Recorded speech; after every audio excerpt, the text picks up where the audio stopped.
Urdu grammar سبق number 55 اسم کی 6 حالتیں: فاعلی، اضافی، مفعولی، ندائی، خبری، طوری۔ حالت فاعلی: ایسا جملہ جس میں اسم فاعل کے طور پر استعمال ہو اسے اسم فاعل کہتے ہیں۔ مثلا ارحان آیا، احمد نے خط لکھا۔ ان جملوں میں ارحان اور احمد۔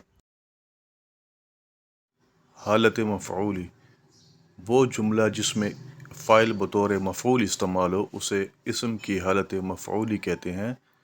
جیسے اسلم نے فٹ بال کھیلی، نبیل نے خط لکھا۔ ان جملوں میں فٹ بال اور خط تو اسم مفعول ہے، لیکن اصل میں یہ دونوں کیا ہے؟ نون ہے، اسم ہے۔ حالت اضافی: جب جملے میں ایک اسم کا دوسرے اسم کے ساتھ نسبت یا تعلق کو ظاہر کرنا ہو تو وہ اسم کی حالت اضافی کہلاتی ہے۔ احسان کا گھر، سلیمان کی کتاب اور امجد کا بنگلہ۔ تو یہ کیا ہے؟ اسم کی کیا حالت ہے؟ اضافی ہے۔ کا کی کو ظاہر کرتا ہے، ملکیت کو ظاہر کرتا ہے، نسبت اور تعلق کو ظاہر کرتا ہے۔ حالت ندائی: جب جملے میں کوئی اسم حرف ندائی کے ساتھ استعمال ہو اسے اسم کی حالت ندائی کہتی ہے۔ ٹھیک ہے، تو اس کی مثال: او لڑکے ادھر آؤ، آہا ہم نے میچ جیت لیا ہے۔ حالت خبری: ایسا جملہ جس میں اسم کے بارے میں خبر دی جائے۔ جیسے اسلم اداس ہے، کلیم بیمار ہے۔ تو اسلم اور کلیم کے بارے میں بتایا جا رہا ہے کہ ایک اداس ہے اور دوسرا بیمار ہے۔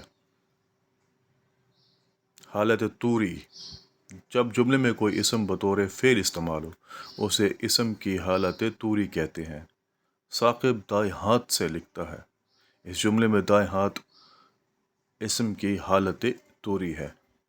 تو یہاں پر ہمارا آج کا سبق نمبر 55 ختم ہوا۔ انشاءاللہ ملتے ہیں نئے ویڈیو میں نئے سبق کے ساتھ۔ تب تک کے لیے اللہ حافظ۔ چینل کو لائک اور سبسکرائب کرنا نہ بھولیے۔ سبسکرائب اور شیئر کرنا نہ بھولیں، نہ بھولیں، نہ بھولیں، نہ بھولیں۔ تھینک یو، شکریہ۔ تو ایک دفعہ بڑا شکریہ۔ چینل سر احسان کو لازمی سبسکرائب کرے سو نیتا تو بس کیا